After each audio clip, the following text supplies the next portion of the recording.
I'll never forget the line that I lived by when I was diagnosed with cancer, and it was from the movie We Bought a Zoo.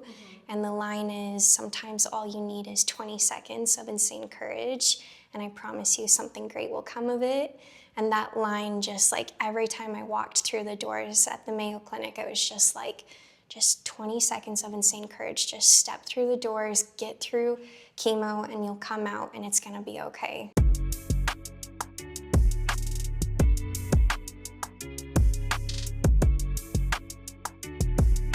Welcome to episode 78 of The Real Deal, where real estate meets real life. I'm your host, Janine Igliane, and I am very excited to introduce you to my guest today. Her name is Brescia. She not only has a very interesting personal story, but she's also going to talk to us about marketing.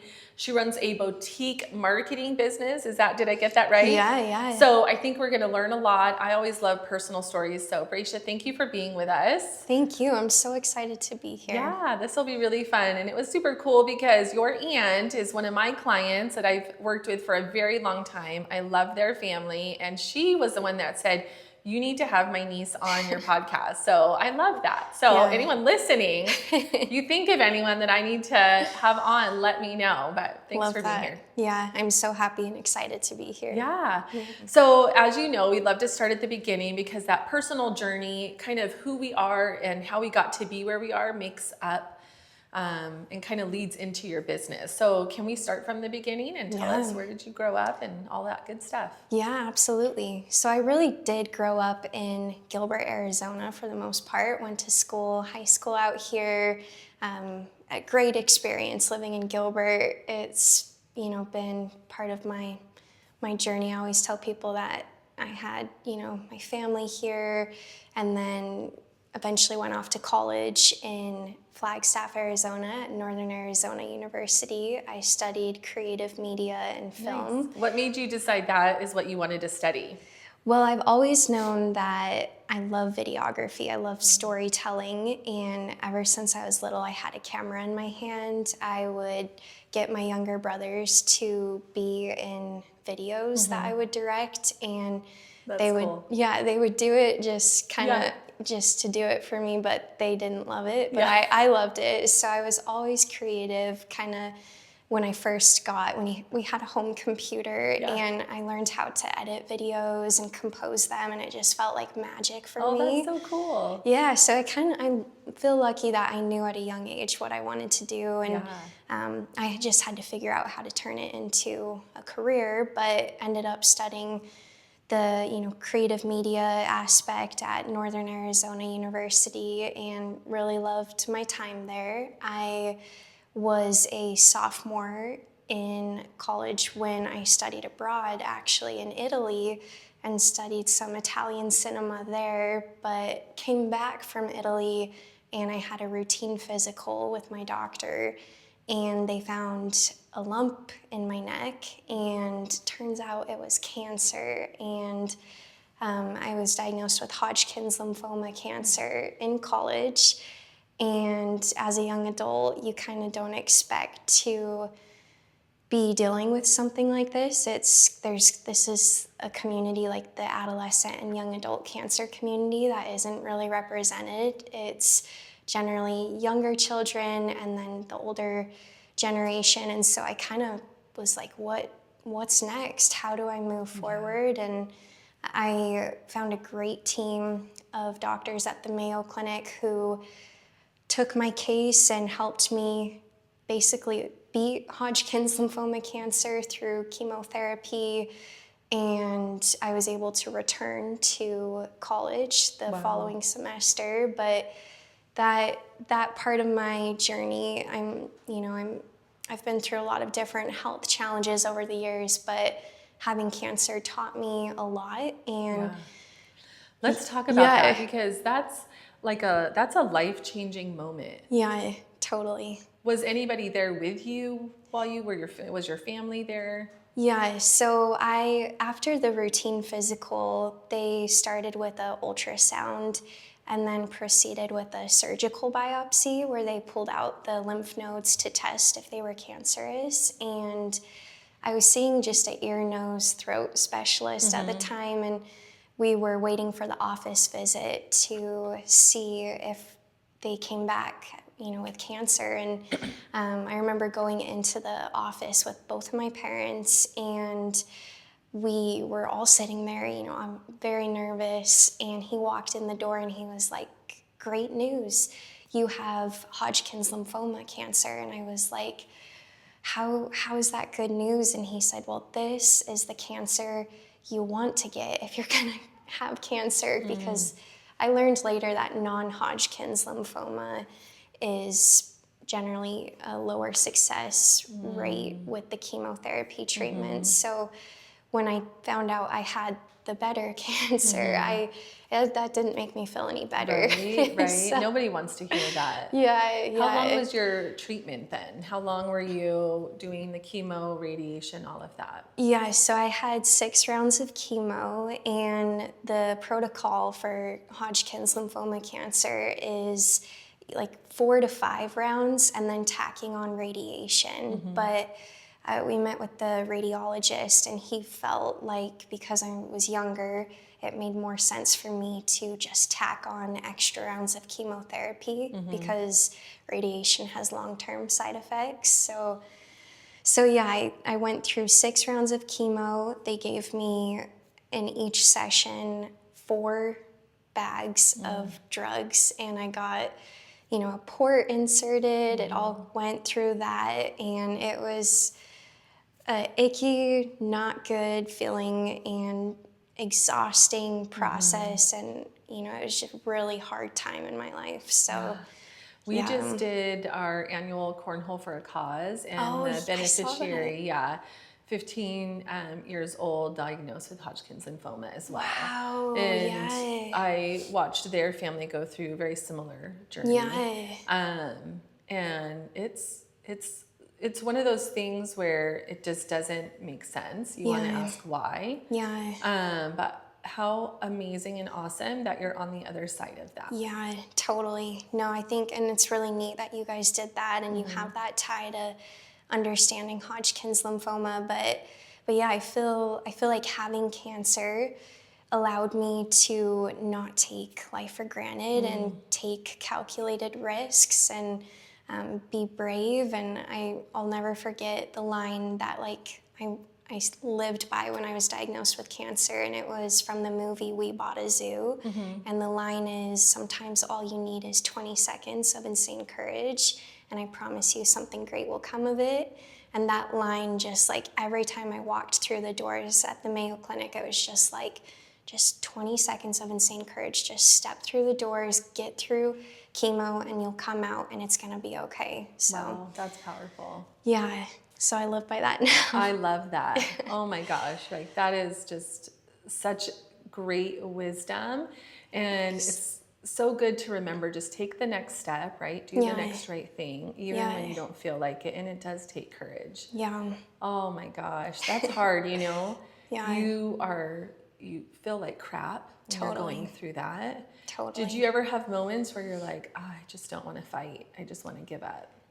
I didn't ever feel that way, but I do feel, I try not to live in fear, but I think in every cancer survivor's mind is that, that little worrying voice that's like, what if something comes back? And today I'm 6 years cancer-free, and so it is awesome, and the chance of it coming back after the 5-year mark basically drops down to non-existent. But yeah, I think just knowing that it was a curable, treatable cancer gave me hope, and there's always that off chance that it might not, but I just believed that I could get through it.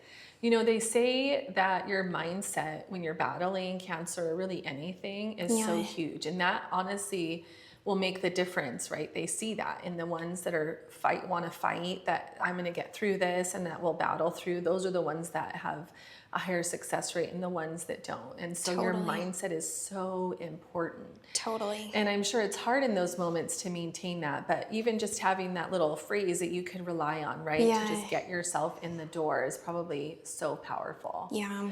So what are things, having gone through that you do differently today because you have that perspective? Well, I think something I'll just say really quick is I also have dealt with various mental health challenges in my life, and that was really all before the cancer. And so I kind of had to learn at a young age how to take care of my mental health and well-being and prioritize myself and understand what self-care really is and what that looks like. And when I was finishing my high school years, I graduated, I had just turned 18, and I went to a treatment center in Tucson where I learned how to live with the mental health challenges that I dealt with. And it was the turning point for me because I learned that they really don't define me. They just, like, if anything, enhance my life by learning how to work with them. Because I have anxiety, I'm able to turn that into somewhat of a superpower, and because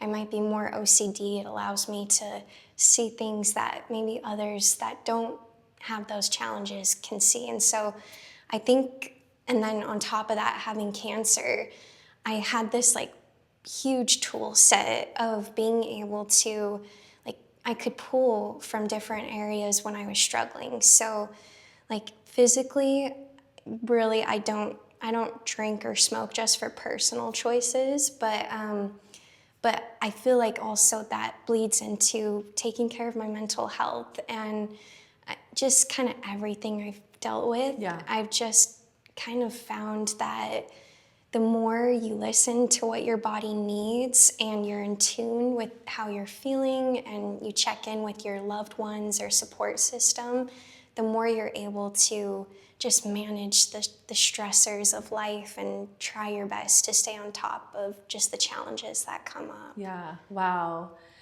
That's amazing. And I think what I'm hearing you say is that you took these challenges that you've had to deal with and you're using them for good, right? Yeah. You've found ways, tools maybe, to help you move forward, because I think it's so easy to sit in that and to kind of put a label on yourself. I'm a cancer survivor, or I'm an anxious person, or whatever. Yeah, totally. And what you're saying is like, no, those are things that have happened to me, and I'm going to use them, and it's going to help me be better. Totally. Yeah. And not like a victim. Yeah. What would you say to somebody that's listening to this podcast that's maybe kind of in that yucky mental health space? Maybe they're struggling with OCD or anxiety or whatever their diagnosis is. Like, what would you say to them? And they're young. Yeah, I mean, the first thing I would always say is you're not alone. There's more people struggling with mental health challenges than we even know, unfortunately, because there's such a stigma around it still. But the other thing is that what you're feeling is real, and it's okay to feel those feelings. Like if you're feeling depression or anxiety, those are all incredibly valid feelings, but you know, there always is a light at the end of the tunnel if you believe that. And so, like, the mind is powerful. It's powerful enough to put you into a depressive state, and it's also strong enough to pull you out of it. So I think just knowing that there is a light at the end of the tunnel, but it's okay to feel not great every day. You know, that's just normal, and we're all human. Wow, I love that. That's super powerful, and I hope that someone listening would just take that and be encouraged, right? That you can get through it. And I think too, maybe leaning on others. Totally. And not being afraid to ask for help. Totally. That's awesome. Yeah. And so that's a lot. That's a lot for anybody, and yet you are young. Yeah. And now you have essentially turned a new page, and you are able to take what you learned in college and really what was your passion and put it into a business. So can you talk to us about that? Yeah, so during the remainder of my college years, my mom and I actually started a mother-daughter film and photo business where we did a lot of weddings, like small brand videos, photos, lifestyle headshots, all that fun stuff, and it was really great. But my parents recently moved to Mexico, and they're actually realtors out there, living their best life. Yeah. So that naturally fizzled out, and I was like, well, it's my time to take what I'm doing and do it on my own and grow. And so I worked at a marketing agency in North Scottsdale for a short period of time as their social media marketing manager. That was a really good experience, but I learned that I could do what I was doing there on my own, and just there was no limit to my growth potential. So I took what I had been doing for years. I mean, even in high school, I was making videos for people and small things here and there, and then just turned it into, with my network of people I knew, I turned it into something bigger and built what I'm doing today, which is my boutique marketing agency, the Checkered Jaguar, and I get to do videography, photography for brands, businesses, but then also pair that with social media management. And it's really helped me, as an entrepreneur, by looking back at my challenges and saying, like, look, I'm relatable. I want to help you tell your story, because behind every great business, there's the person who created it. And when an audience or someone finds a company on social media, they want to know the face behind it too. So I think with my challenges and everything I've gone through, I've learned that it's not just getting out a camera and helping them make reels or shorts, or it's also helping them find the value in telling their stories. And so yeah, I love what I do. I'm grateful. It's still growing, and I'm always trying to network. I will sometimes just bring my business cards to coffee shops and just compliment someone and say, like, I love that. If you ever need headshots or anything, here's my business card. And so it's been awesome. I mean, it's the life of an entrepreneur, which nothing's promised, but it's fun and rewarding. So I think it takes a special person to be an entrepreneur. I just did a video about this yesterday, that there's nobody telling you what to do or how to do it. You kind of figure it out. And at the same time, like, if you don't do it, the work doesn't get done, right? And so you have to have that internal drive that motivates you. And it sounds like yours is your passion for what you do. And then that's what motivates you to want to go out and help a bunch of other people. Totally.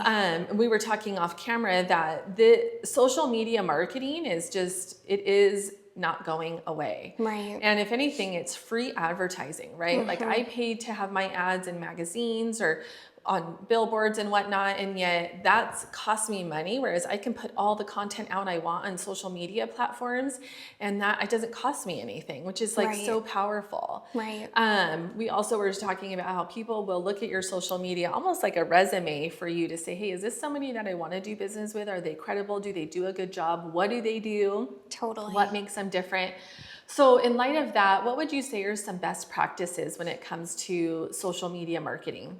Yeah, I think having a strategy. Like, it's all fun to be creative and, find the fun in the creation of the reels and content, but also having a strategy backed by what you're putting out there. So understanding relevant trends in your industry. And sometimes that's just finding a trending audio and catching it before it gets too big. And so I always tell clients, if we can pair your content with a trending audio that has less than 2,000 videos, you're gonna catch it on the uphill, and there's a higher chance of you going viral if you use that trending audio. So there's little tricks. There's also, the algorithm, specifically Instagram. A lot of social media managers use scheduling tools. So I use Hootsuite, which is really powerful way to get, because I have clients posting out on various channels, so it's all in one platform. But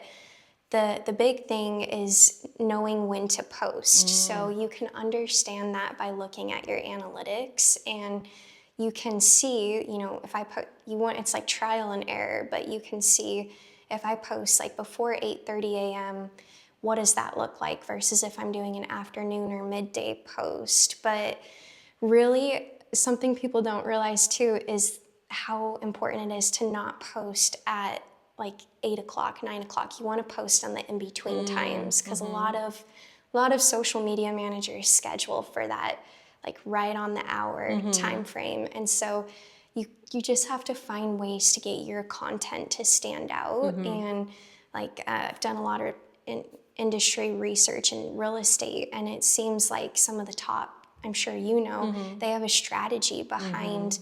It's not just come check out this listing, it's starting with a hook. You have 3 seconds to captivate your audience, because our attention spans just are so small. So there's so many different ways to stand out in your industry, but that's why I feel like having someone who generally is younger and understands the trends and relevant, you know, things happening on social media is so powerful. Yeah, I love that.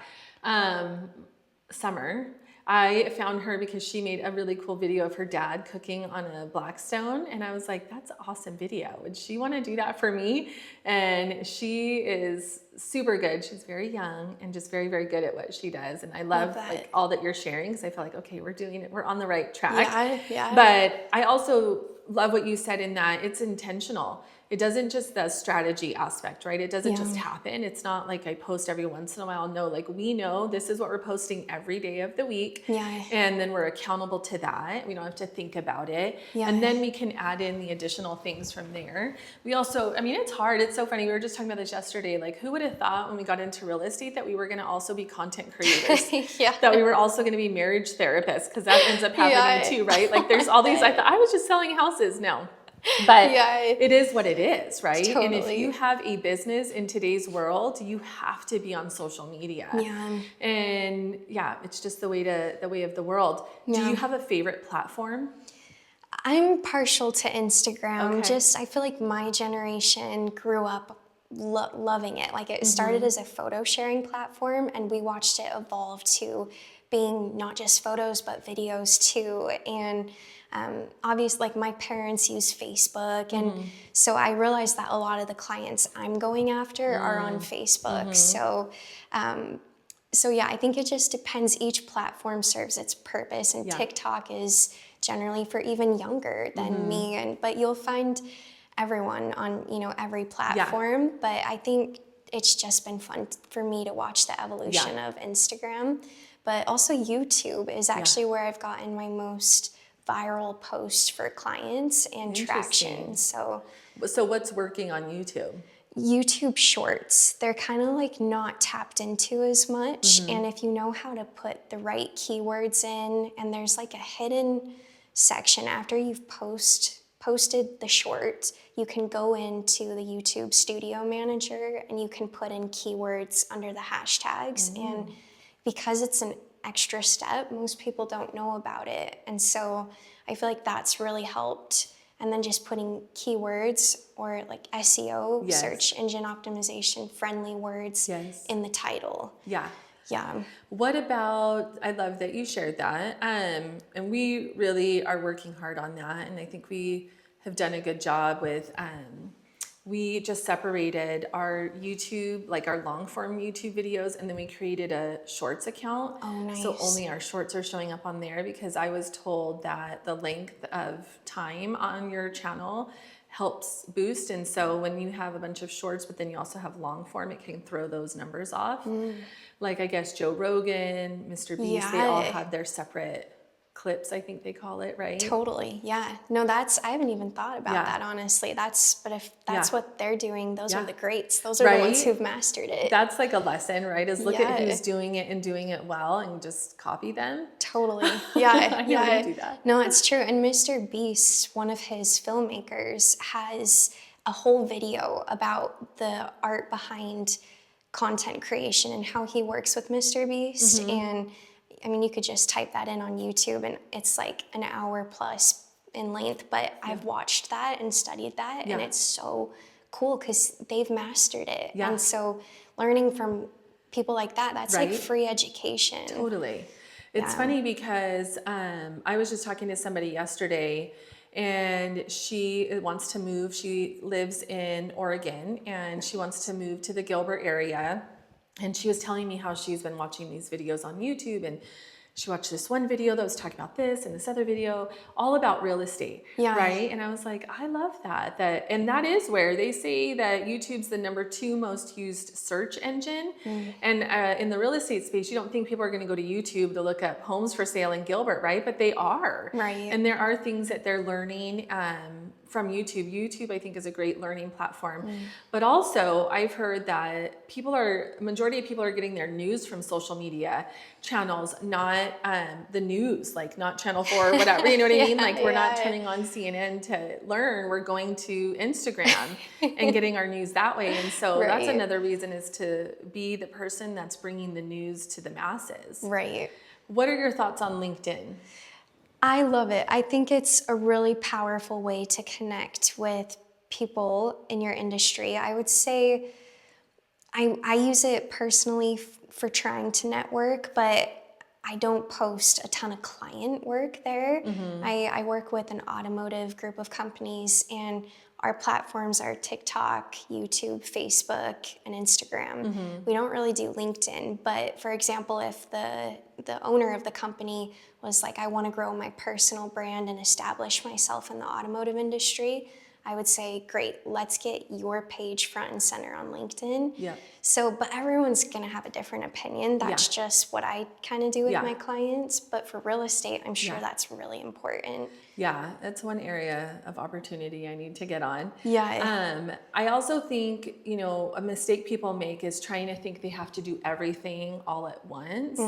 And I think it's helpful if you bite, or, like, how do you eat an elephant one bite at a time? You just break it up into chunks and say, okay, let me focus on this platform. Right. Right. And if it's Instagram, then let me get consistent here, get a strategy, and then let me move on. Yeah. One of the things that we do, which is so funny, is we'll take the same content and put it on all platforms. And it will do, like, we have these videos on TikTok that are like crushing it. And on Instagram, it's like crickets. I know. Isn't that funny? Yeah. And same with YouTube Shorts, like the same video will do differently on different platforms. Right. It's crazy how that works. It can sometimes be discouraging. Right. And it's just, every platform has a different type of audience, and sometimes you kind of have to mold the content for that specific platform. I always feel like TikTok, the chances of going viral are so much higher than on Instagram, because I understand the crickets. It's like, I've got the followers, why aren't they engaging? And so I think it always comes down to finding new ways to captivate them in those first 3 seconds. And like, I even use ChatGPT all the time. I have this idea for a video.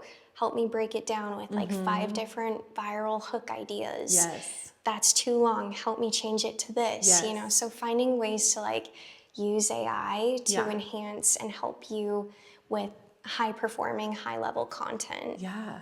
AI is amazing. I was in a mastermind last night, and we were talking significantly about AI and how to use it in our business and kind of where that's going, and it's just getting better every day. And when you use it, and it can get to know you too. Totally. Right? And so it can really become personal, but it's amazing. Like I've started using it in all of my listing videos, and I'll say, acting as a realtor, write me a script for a listing video and I'll put in the address.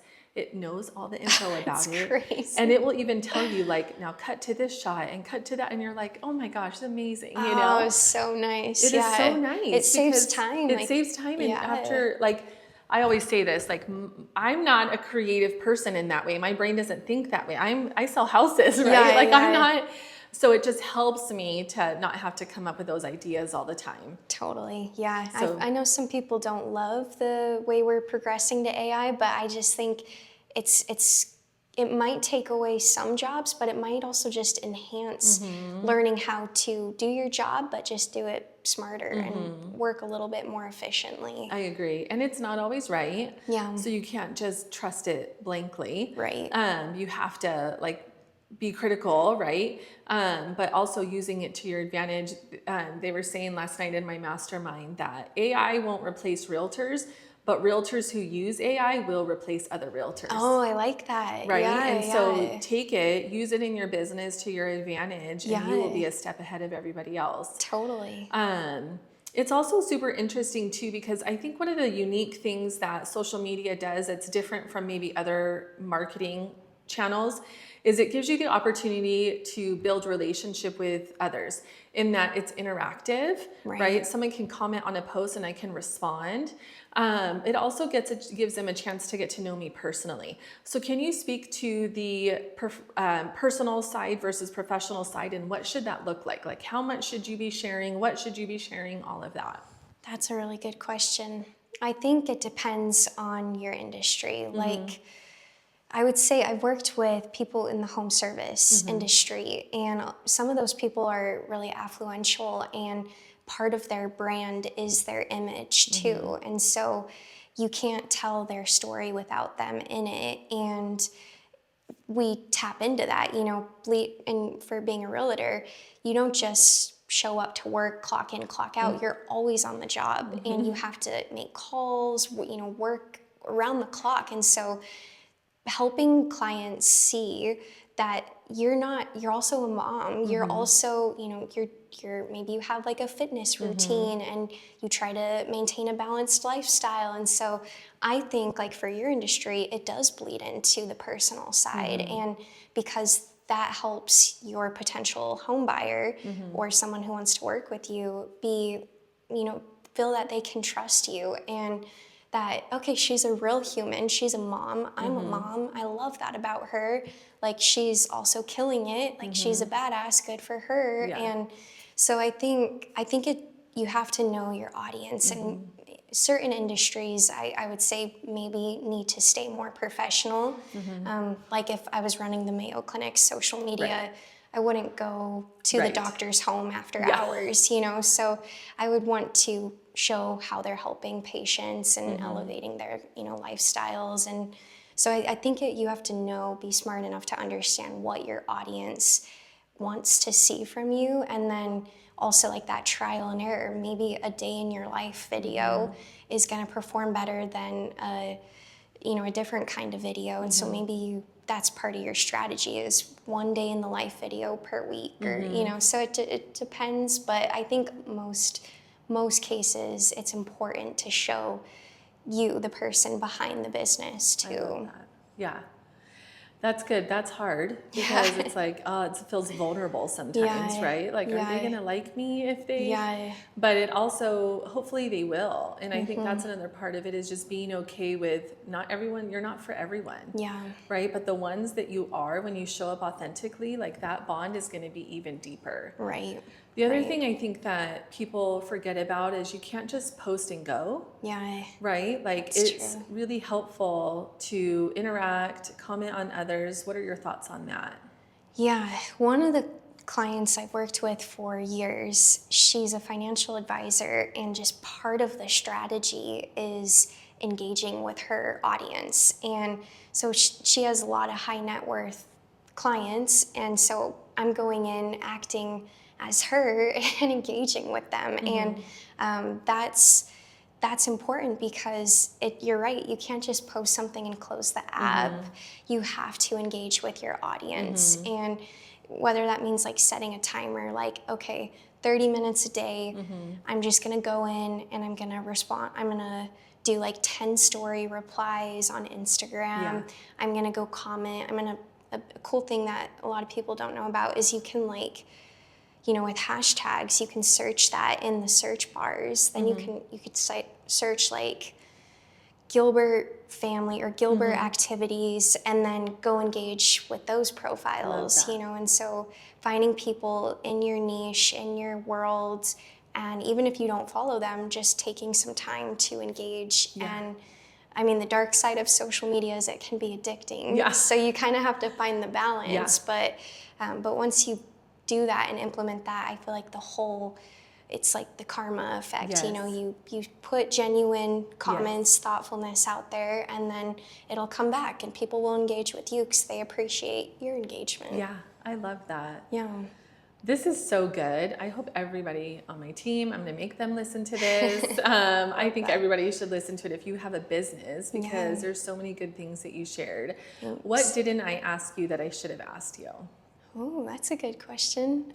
I don't know. I feel like you covered a lot. I mean, I also have a podcast that's also called The Checkered Jaguar, where I normalize difficult and vulnerable conversations. And I've had a lot of cool people on my show. And so I feel like what I'm doing today with the Checkered Jaguar on the marketing side, I'm passionate about, and I'm also equally as passionate about giving others a platform to share their story, which is why I appreciate you giving me a space to share mine. And yeah, so I just am grateful for where I'm at today. And yeah, I'm always an advocate for mental health awareness. And then now these days also getting your annual physicals and checkups, because that's how they found my cancer.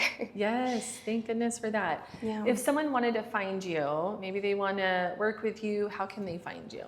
Yeah, you can find my website. It's just checkeredjaguar.com. And then, yeah, my name's Brescia, and I'm on social media on the personal side too. I have a unique name, so it's pretty easy to find me. But yeah, I'm always excited and open to connecting with new people and just helping brands, businesses, individuals tell their stories. Awesome. Brescia, this was so good.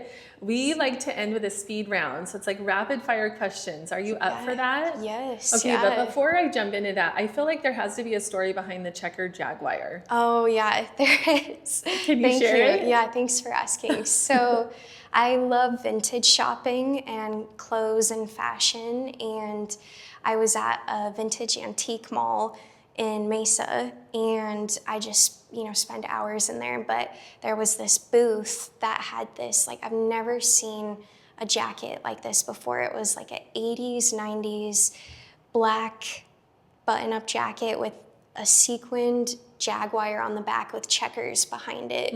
So the jaguar had its normal spots, but the checkers behind it were just popping, and I was obsessed with it. It was, at the time, I was like, I'm not going to spend the money on it, but I walked around a little bit more and came back and bought it. I love that. So I, when coming up with the name for my brand and business, I wanted to pull from that, but also, if a jaguar had checkers, then it would be a unique jaguar. And so, and different. And I love being different and not conforming and not fitting in. And so I think checkers on a jaguar are a pretty unique element. I love it. That's awesome. Yeah, thanks. Okay, you ready for our speed round? Yes. Okay, do you have a favorite color? Blue. Okay, figured maybe at the top. Yeah. Do you have a favorite drink? Iced tea. Okay. Yeah. Favorite food? Anything Mexican. Oh, yes. Yeah. Do you have a favorite sound? I love horses, so probably just the sound of them neighing or whinnying. I love that. Those are actually really good for mental health too. Yes, right? they are. Yeah. Do you have a favorite book? Yes, it's Grit by Angela Duckworth. Yes. Yeah, the psychology. Such a good one, Yes, right? yes. That is such a great metaphor for your life, right? Of the things that we go through create grit in us. Yes. And that helps us to be better. That's awesome. Absolutely, yeah. Love it. Okay, I have a feeling I know the answer to this question, but do you have a favorite podcast? Besides your own, maybe? Yeah. I feel like I would say the Jay Shetty. Oh, yeah. I just love that. And probably Mel, of course. Everyone loves her. Good. Yeah, there's so many good ones out there, though. Okay, last but not least, do you have a favorite vacation? Yes, anywhere in the mountains or London, England. That's my favorite yes. place on earth. Oh, I love it. We're supposed to be going there next summer because my middle daughter graduates, and so I'm so excited to tell me. Oh, you're going to love it. Yeah. Have you been? No. Oh my gosh, it's amazing. Really? You have to do it right. Oh, yeah. When you know the right restaurants, places. Okay. Yeah. I need you to tell me all the things. Yeah, I'll send you a list. We're going to live it up. I love it. Oh, well, thanks for being with us. This was so fun. Yeah. And I hope that anyone listening, not only that you learned some nuggets that you can take and go implement in your business, but reach out to Brescia if you think that you could benefit from her services. And thank you for sharing your personal story with us. I think it's so powerful. And that touched me, and I'm sure it's going to touch people that were listening. So thank you, Brescia. I appreciate your time. Yeah. Thanks. Thanks for listening to the Real Deal podcast. Be sure to like and subscribe, and you can follow us on social media at the Home Selling Team AZ.